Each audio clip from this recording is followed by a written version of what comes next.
This is the District 2 Sports Podcast with your hosts, Gregory, Devin, and Big G, your voice for local sports in Southern Virginia. You can listen to this episode and hundreds of others on Spotify, Apple, or wherever you listen to your podcast.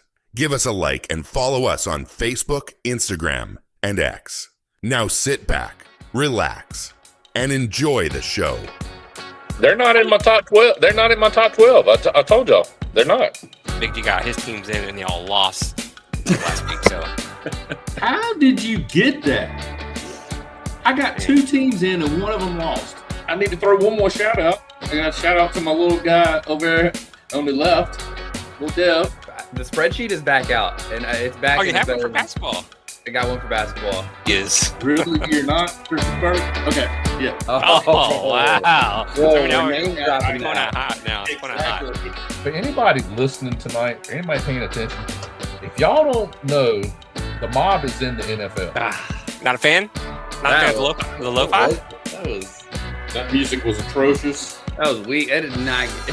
That was the first thing I wrote down. As soon as it started, I put, not crazy about this.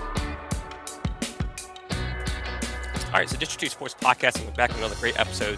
Today, we're joined by the head coach of the men's basketball team at UNC at Pembroke, home of the Braves, Coach Drew Richards. Coach, how are you doing today? Good. How are you doing? Good. Well, we can't thank you enough for coming on here. Like I said, I'm sure you have a lot going on, so we won't keep you very long from getting out there in the field. But season has ended. Have you had any time to relax at all, or has it been on the go recruiting and portaling? You know, it's been pretty. It's pretty much on the go. I mean, we had a lot of seniors this year. Obviously, you know, with the way the portal is, postseason meetings are always an interesting time to figure out how many. You never really know how many you need until after the season ends.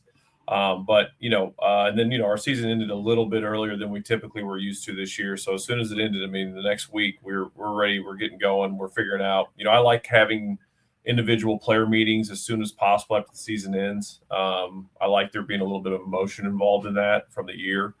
So we try to figure that out as quickly as possible, how many scholarships we had available. And then, we hit the ground running as much as we could as a staff. Coach, I'm going to go ahead and get controversial right off the get-go. Gregory said this would be disrespectful to you, but I'm going to ask it in a certain sort of way that it's not. Okay, I'll try, or at least I'll try. Okay, All right. So we do a Super 12 poll or kind of a rankings of kids, and we also put a player of the year together at the end of every basketball season. And primarily, I should say at least 60 to 75% of them are seniors. And, you still got your couple juniors and a sophomore or two laid in there every once in a while. So my question to you is, how important, or do you still look for that senior coming out of high school, or is it all about the portal now?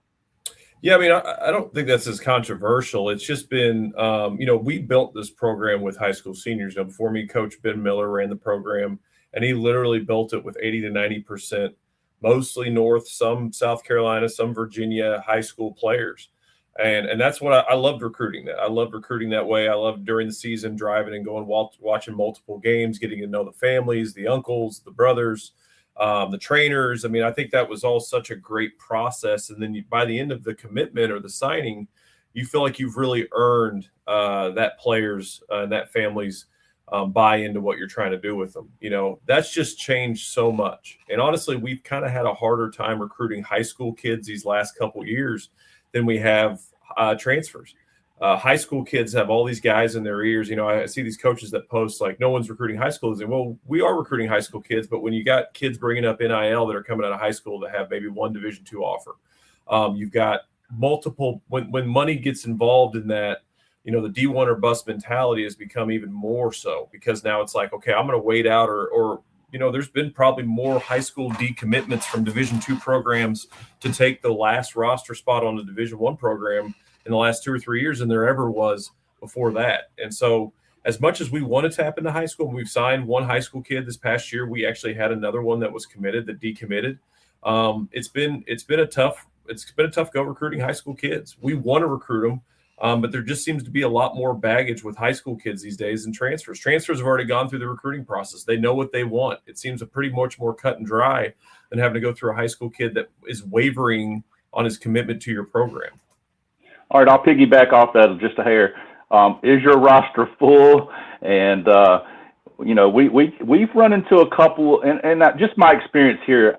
Me, Gregory, and his brother Devin have taken it upon ourselves to, I'm not saying we're the gift or what have you, but we have made it a mission upon ourselves that we could help kids play on the next level, whether it's D1, D2, or D3. We will help push those kids. But once again, is your roster full? And then the next question is, or I guess a little bit about what I've done. I am not afraid to pick up a telephone and call and try to push these kids out there.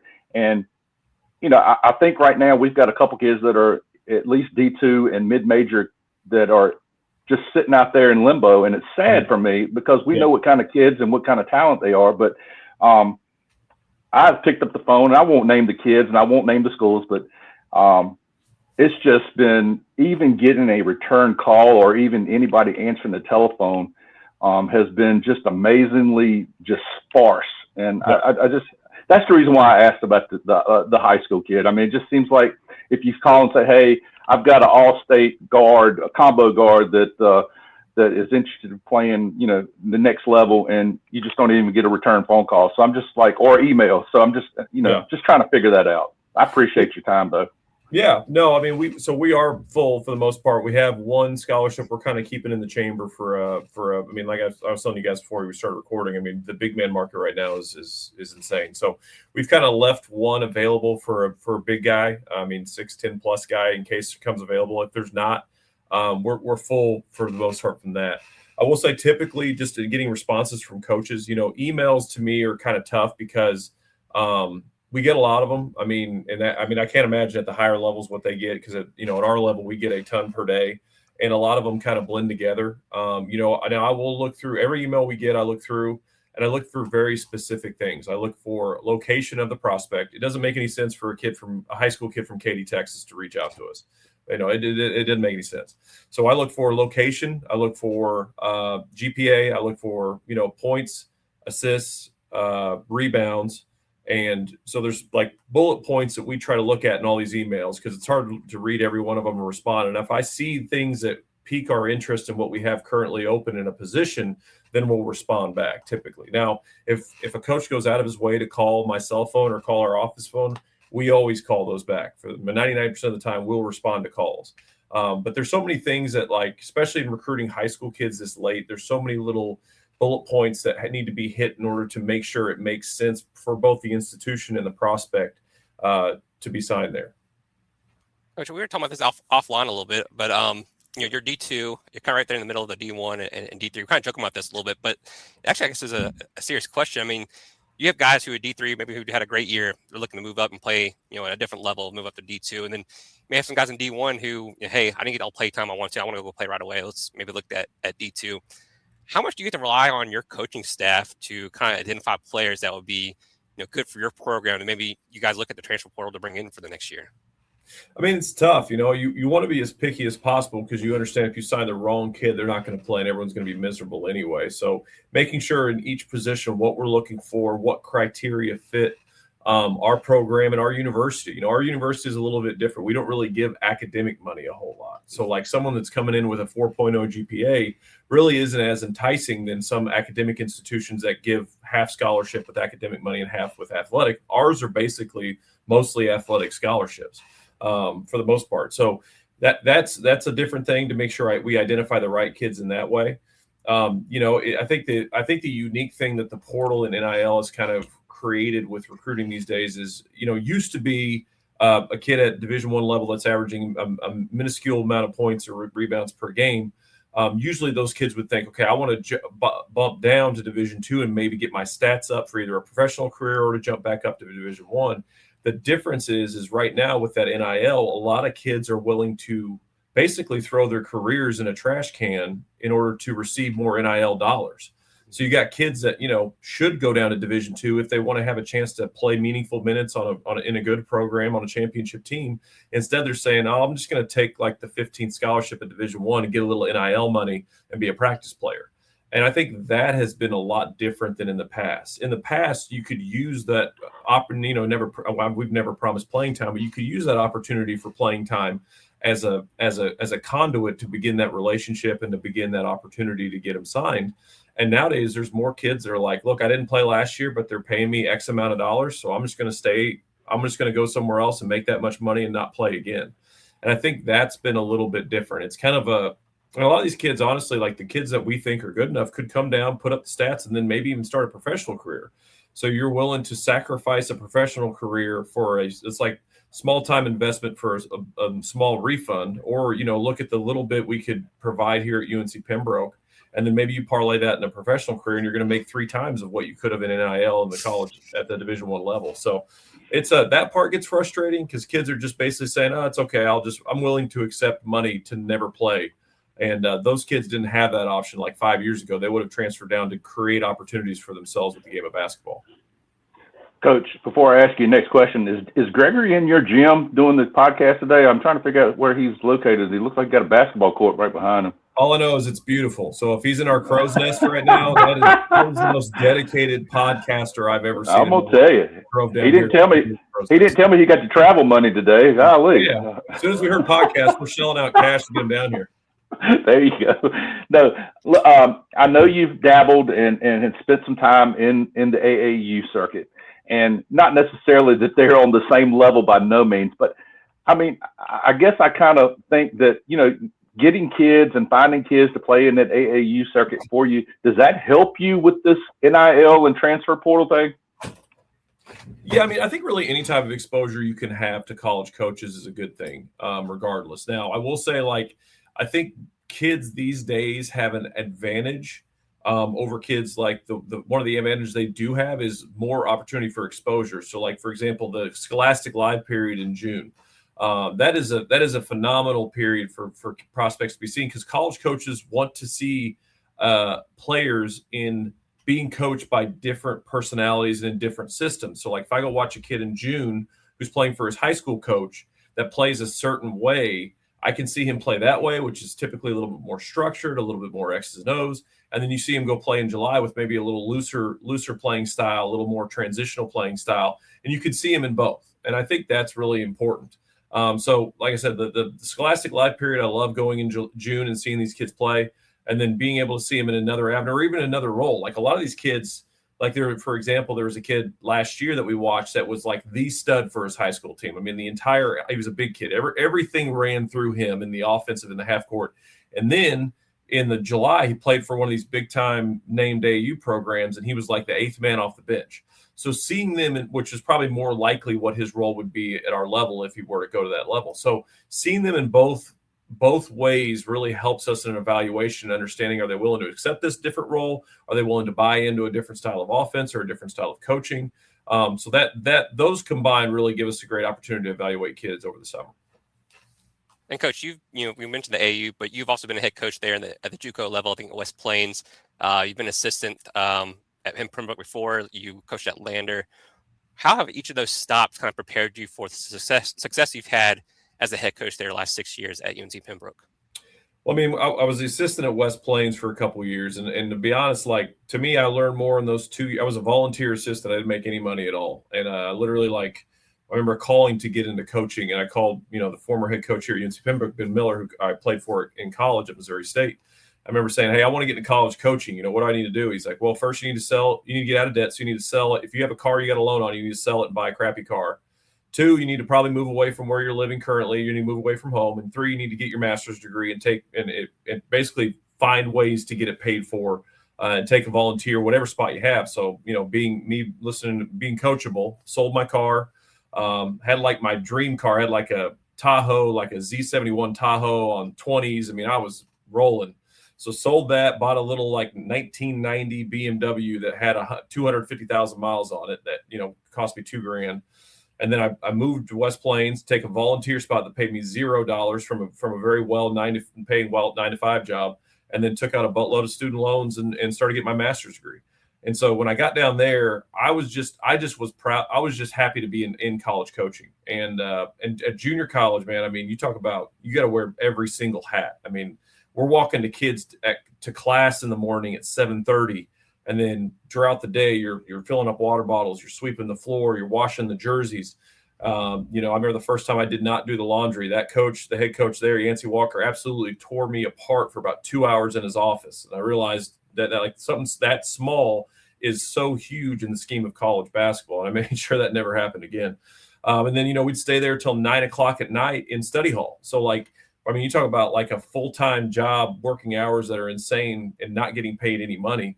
I learned so much in those couple years there, and then going on to Cameron University, working for Nate Gammon at Cameron University, I think I learned more about recruiting, how critical and vital recruiting is in the lifeblood of a program. And that was kind of my job at Cameron. He's like, hey, like I'd be gone for a week or two, just on the road, looking at junior college kids, high school kids.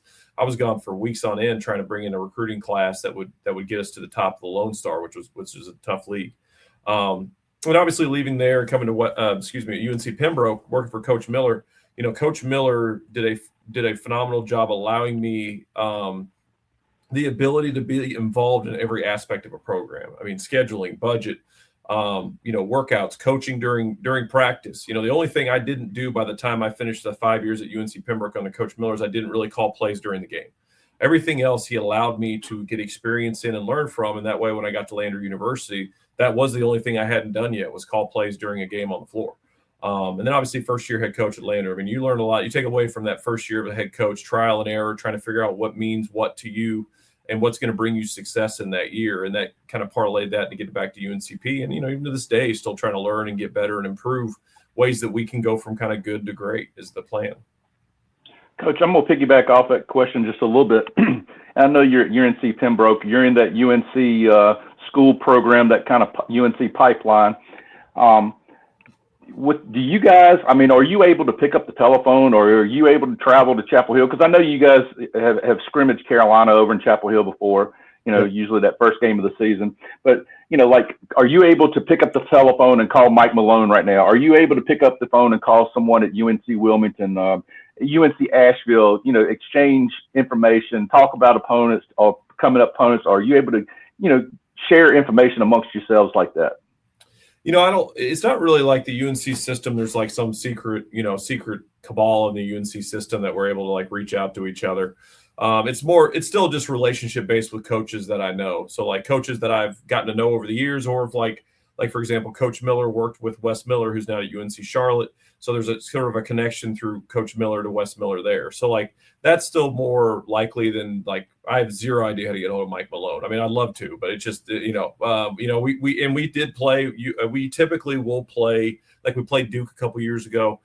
So we typically rotate and play a UNC system school or UNC or just a North Carolina Division I school. Those have become a little less likely because of them being able to sell tickets for NIL funds. So now, obviously like a guy like Kelvin Sampson, who's our, probably most well-known alumnus here at UNC Pembroke, Coach Sampson, I could get on the phone and call Coach Sampson and he'd probably answer and we could talk for 30 minutes. I mean, sometimes I pinch myself that I can just give him a call, but he's been phenomenal in support of our program. So that would probably be the only guy that I feel like at that level that I could just give a call to and hit answer and we could have a conversation.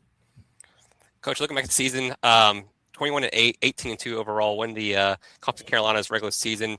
So I get your overall thoughts on the season as a whole. What went right? What went wrong?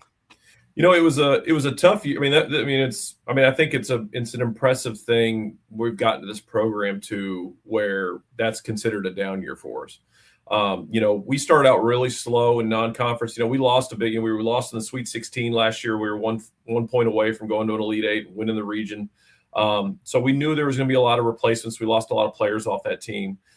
We brought in a team that I thought could compete at that level. And then, there's things that happened off the floor, like injuries that really affected us. I mean, we lost two guards before the season even started. When we started the season out, we had two more that were, I think the first game we played, we had 7 scholarship players. Our first 2 games we played, we had 7 scholarship players. And that was tough because, the way we schedule here, we try to schedule tough non-conference teams that have been in the NCAA tournament, that have had a lot of success. I mean, I think our second game of the year was against against Lander, who played in the national championship last year. So we played a really tough schedule, and sadly, just the way things work out sometimes, we really had a lot of injuries during that time. So if you look at our schedule, we really started out really slow, lost some games that we typically don't. A lot of that to me had to do with guys. I think our fourth game in the year, we lost our starting point guard to a ruptured ligament in his ankle as soon as we got some other guys back. So it was kind of a revolving door of players coming in and out from injury and playing.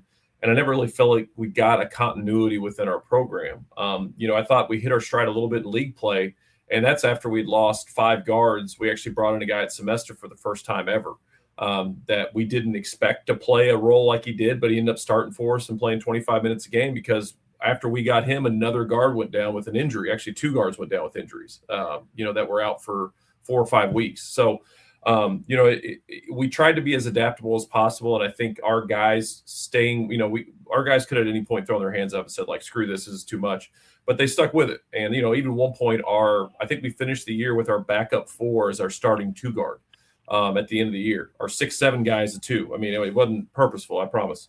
But so we had to really adjust how we played too. I usually like a lot more free flowing offensive transition, a lot more freedom. But, whenever you're losing that natural playmaking you have with guards, you have to adjust. And, we had to do a little bit more slower set, a little more monotonous set offenses. We had some good actions, but, we slowed it down a little bit more than we're accustomed to. So, and then obviously, like by the time we got towards the end of the year, we had kind of got the guy in. We had got a couple other guys healthy. And honestly, by the time we got everybody back in and we're preparing for the conference tournament, I felt like we became less cohesive going to the conference tournament because we had – one of our leading scorers came back who hadn't played in 5 weeks, who was averaging 20 a game. To insert him in a pool of players that had already kind of found a groove, it was tough because everybody's roles were so different. And so I felt like that lack of cohesion really affected us at the end of the year and us getting upset in the conference tournament. Obviously, typically in past seasons, to us to go 18-2, win the regular season championship, we usually would be a shoo-in for the NCAA tournament. But because of our struggles in the non-conference and losing a couple games we're not accustomed to in the non-conference, we were right outside that NCAA tournament bid. So that was obviously a disappointment for us. We winning the regular season, winning our division, that's all stuff we have on the docket as goals set for the year. But to miss on the NCAA tournament was pretty discouraging. So for those guys especially. So, but like I said, I'm still proud of them. I told the group afterwards, I'm as proud as any group we've ever coached, even the Sweet 16 team, because you guys could have given up. You guys could have said, screw this is too hard. You guys could have fought other roles that we needed you to play. And instead, you guys, every game, try to give us your best effort and give everything we got. And I thought we squeezed as much as we could out of the team we had this year. Coach, I'm going to go back to a comment you made a little bit ago and kind of run this thing together. I just talked to a child a couple minutes ago. I hadn't talked to him in years. I just found out that I've got a long-lost child out there. He just so happens to be 6'10", and he likes to play with his back to the rim, and he likes to post up. Just kind of curious, by the way, he's averaging 23 and 14 a game right now, and also 5 assists. So you can get paid. That's what you need to do. But just kind of how would you, I guess, do you run a 1 through 5 kind of offense with the, point guard 1? I'm from the old school play mentality. And then also, what kind of recruiting mechanisms do you use for kids, not just in that kind of mold, but, all of them? How do you sell UNC Pembroke? Yeah, for 6'10", 5 assists and all those rebounds, that's obviously music. I'm 6'9". I played, at Division I and pro and stuff, so we could use him. But we've always been, I guess, we've tried to still use old school approach to basketball with a new school flair, if you will. I still like having forwards that can post up. I think that's never going to go away. And obviously, having the ability for guys to post up, to me, it gets to our rebounding, which, we've been top. I think we've been either we were first or second in the nation in rebounding for 4 years. This past year, I think we finished 5th, which is for our program, it's bad. But we led the nation in rebound margin there for a couple of years. And a lot of that has to do with our style offensively as well. So, I think everyone's got to modify what you do.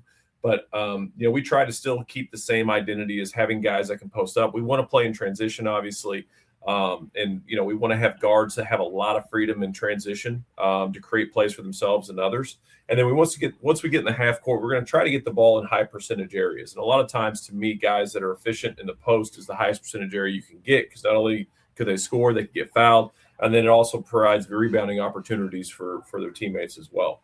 But selling the program wise, we try to play a fun style of basketball. The year before all these injuries, I think we were 8th in the country in either offensive efficiency or points per game, and that was a lot of fun. The offense was a lot of facilitation, and we really emphasized making the extra pass, getting the ball to your teammates, and we played a fun style of basketball. And we always try to emphasize this, like we always try to say, if you'll buy into defense and rebounding for us, because those are two things in our program that are non-negotiable. Our non-negotiables are effort, defense, and rebounding. And if they're not going to defend and they're not going to rebound, they're not going to play in our program. And I use examples of all the time of kids. I tell them the recruiting process that maybe, we had a kid that put up these crazy stats at Division I, whatever crazy stats, but put up good stats at D1 that wanted to come here. And I told him, I said, look, I don't care how many points you averaged. If you come in here and you don't guard, you don't rebound, you don't play hard, you will not play your senior year. And he didn't do those things, and he didn't play his senior year. And his dad afterwards said, hey, you were up front with him. You told him what it was, and he didn't want to buy into it, so he didn't play it. I'm too hard-headed to change that part of our program. But the thing is, if a player, and we try to tell them all the time, like, you come in here, you buy into that effort, you'll buy in that defense and that rebounding, we'll allow you as much freedom offensively as possible. It's easy to guard plays. It's harder to guard a philosophy. So offensively, we try to have more of a philosophy out there than we do set plays. Now, this is all not based on this past season. We had to have more set plays this past season. But in a normal season, that's usually how we play. So we try to sell them on, if you're willing to do those things, you're willing to do the effort, the tough things, then you will be allowed more offensive freedom on the other end. Let me extend this question just a hair. And I know I'm going to be talking about apples and oranges here, but I happened to watch a guy last night that he just so happens to be 7'6", and I think he had 43 points and 20 some odd rebounds, and I think he had 5 block shots and a big win in the NBA. But I also paid attention to a couple shots that he took from about 30 feet and made him. So when you see a guy, he don't have to be 7'6", but you see a guy 6'8", 6'9", up 7 foot, and he starts off shooting from the 3-point line. Do you come flying out of the stands or off the seat and say, whoa, this is not your game? Or do you let him continue on and develop that part of his game?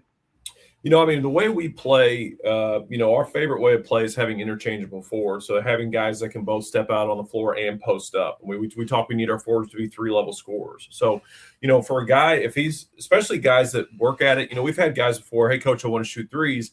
And then you never see them in a gym. They never want to actually put the work in to earn the confidence from their coaching staff and themselves to be able to shoot threes. And no, we're not going to let that guy shoot threes. I'm not going to entice you to shoot threes if you're not going to work on it. But we've had other guys that have put the work in, have developed the shot, and got to a point where hey, if you're open, knock it in. We want to try to instill confidence as much as possible, but confidence is earned. And that's earned from staff and themselves. So 7'6" guy shooting threes, if he's put the work in, he's worked on that part of his game, and he's proven consistent in that area, and it doesn't take away from others. We've had guys that, hey, we want you to shoot some threes. Well, what's the first thing they're going to do when they step on the floor? They stop running hard at the rim. They start shooting threes. No. The reason why we're allowing you to shoot threes is because you shoot 60% from the paint on the block. So use the three as a secondary weapon or a third-level weapon. We want to try to entice them as much as possible and develop that skill as much as possible. We've had guys come in here that have had little to no perimeter skill that have developed that perimeter skill. We've had guys come in here that have a ton of perimeter skill and no inside skill, and then we develop them inside as well. So it's all about how much work they put in, but we want to allow them freedom as much as possible, as long as they've earned the confidence to shoot it, and they've earned the confidence of our coaching staff to allow them to shoot it. Coach, you mentioned roster turnover, having seniors and whatnot. You guys have won the conference, I think 5 years in a row now, regular season. How do you juggle those duties as the head coach during the season, coaching the team up, but also preparing the roster for the next season? And do you delegate those those assignments to assistant coaches, and how do you handle all that stuff all at once and kind of make sure you guys are winning the conference and looking forward to the NCAA tournament as well?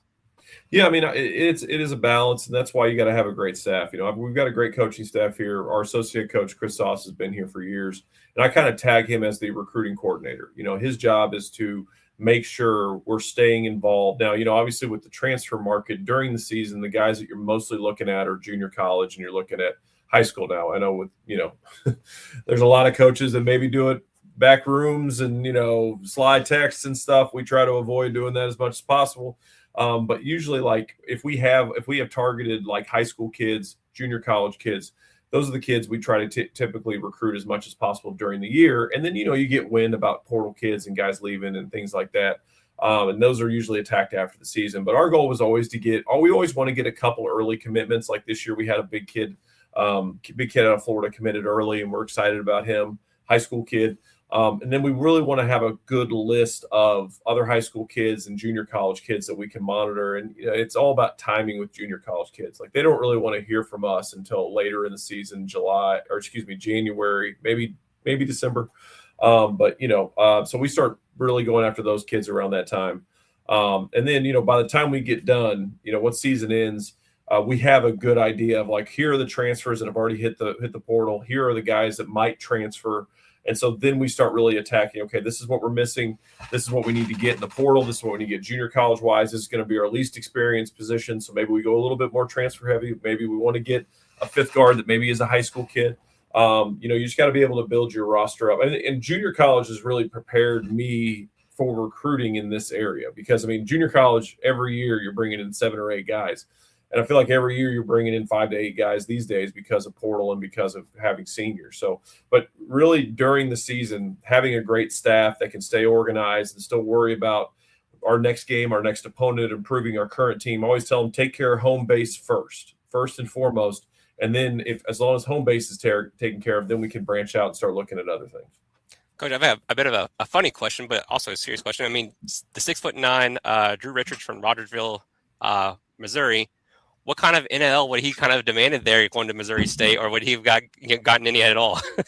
Well, I visited Texas Tech, Arkansas at a high school. So I think I probably would have got and honestly, with the market with bigs right now, like we were talking about before the start, we started recording, the market with big right now is insane. So, I would be shocked, even if I sucked. I would be shocked if I didn't command at least 6 figures right now in the NIL market that's currently happening. Coach, I'll go back a little bit with your playing days. One of my favorite tournaments to watch, conference tournaments wise, was always Arch Madness, right? The Missouri Valley. Unfortunately, realignment has happened. It's kind of killed the Arch Madness. You don't see that stadium filled up as much there in St. Louis. But going back to your playing days, what was that like playing in that atmosphere? Just kind of playing playing the Wichita Valleys and Wichita State. Wichita State and Creighton and all them back in those days. Those were the glory days of the Valley. It was incredible walking on the floor and going against, Creighton, who had Anthony Tolliver that played in the NBA for years, and Dana Altman's there. And then the next one up, you're playing against Matt Painter at Southern Illinois, and you got these. Every night. You look at teams that like the Evansville team. There was an Evansville team that we beat by literally like 40 on ESPN one night, and then we went to them later in the season. And they beat us on their home floor. Like every team, I think at one point, I think it was my sophomore year, I think the Valley was actually rated above the Big 12 because we actually had a winning record against the Big 12 that year. It's hard to describe how good the basketball was back then. And there was a palpable buzz about Missouri Valley basketball. It was nationally recognized. You're walking into Arch Madness. When we played Northern Iowa, when McDermott was there, there was 22,000 people. I think it was the largest crowd to watch a Missouri Valley Conference tournament game at that point. It was something like that. It's just the insanity that it was well deserved. Turgeon was at Wichita State, all these great players and great programs. I think we finished third 2 years in a row, and it was like, I think my sophomore year when we got snubbed out of the tournament, we were the 21 RPI. We were still the highest rated team to not make the NCAA tournament in the RPI's history. And so, and it was a special. It's hard to do as a student athlete at the time. You don't realize how good it was, but it was a special time to play mid-major basketball. I love Bracket Busters on ESPN. that was a great. We beat. I think we beat my senior year. I think we beat my sophomore year. We beat Wisconsin, Milwaukee, and then Winthrop came the next year and beat us when before Greg Marshall went to Wichita. And I mean, there was just such great levels of basketball looking back on it. I mean, it's not sad to see, but obviously, like, the Valley isn't what it was back then. There's still some really good basketball in the Valley. But during those years, I mean, it was a special time to be a mid-major basketball player during those years. So, piggybacking off that, Coach, do you have to flex your muscle during practice? And when these guys don't want to follow or they're taking jump shot, you got a big man taking a ill-advised jump shot. Do you have to go out there and show them how to do it? Can you still do it? Those years are behind me. I've noticed one consistent with guys my age that go out and try to show them how to do it, and that usually ends up in an Achilles rupture. So I'm trying to avoid that as much as possible. Every once in a while I'll jump out there like in basic back to the basket stuff and footwork stuff that I was taught. I was lucky to be coached by, like Coach Miller out here, who was at Kansas with Nick Collison and Paul Pierce and these guys. He coached those guys. I got to go to the Pete Newell big man camp when I was in college, which for those basketball knowers, Pete Newell big man camp was like the camp to get invited to when you were in college, and they had pro guys there and to work at the footwork there. So I feel like I have a pretty good idea of how to develop forwards and from the experience I've had.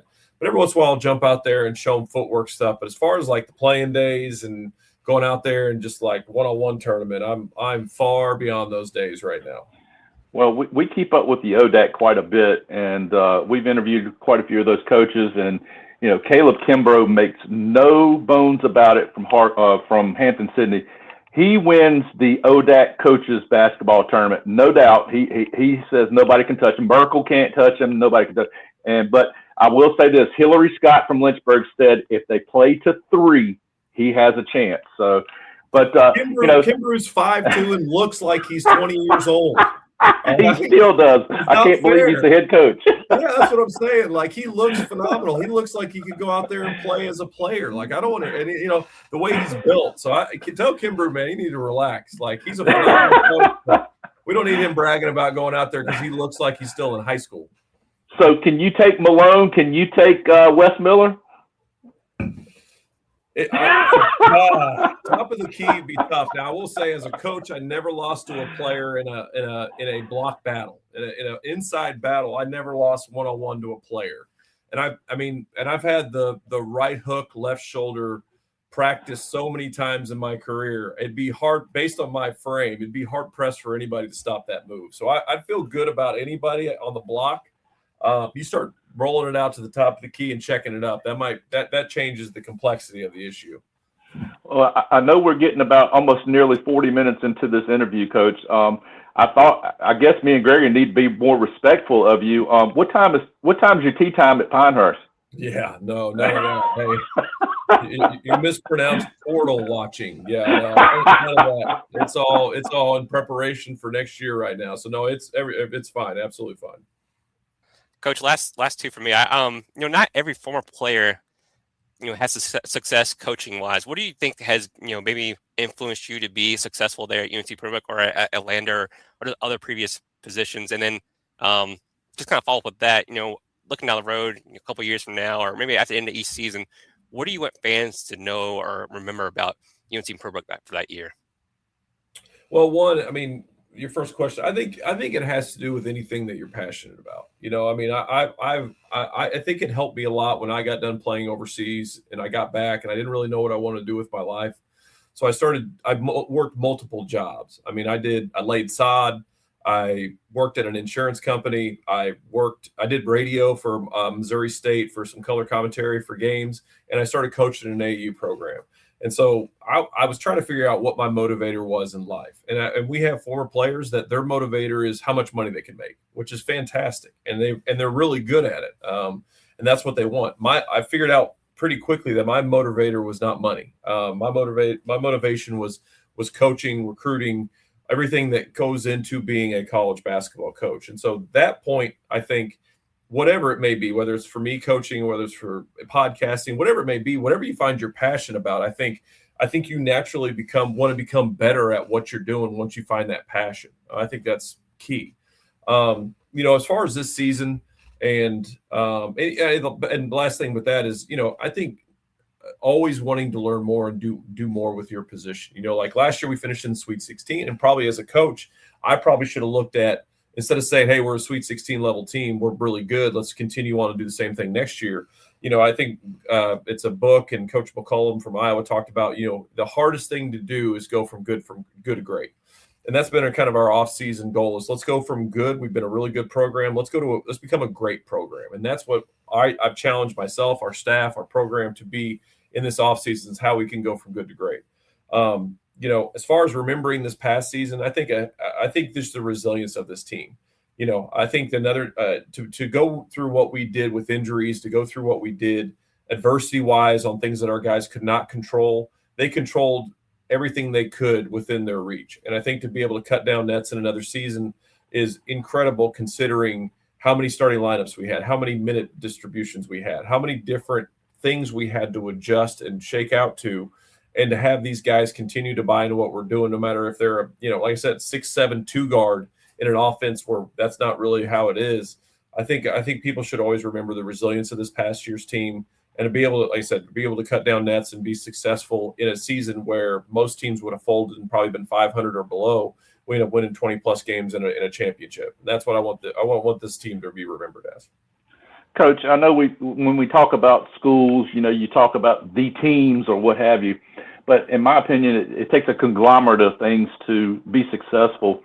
And I mentioned that as to ask you, how has the community backed you up? How has your administration there at Pembroke backed you up?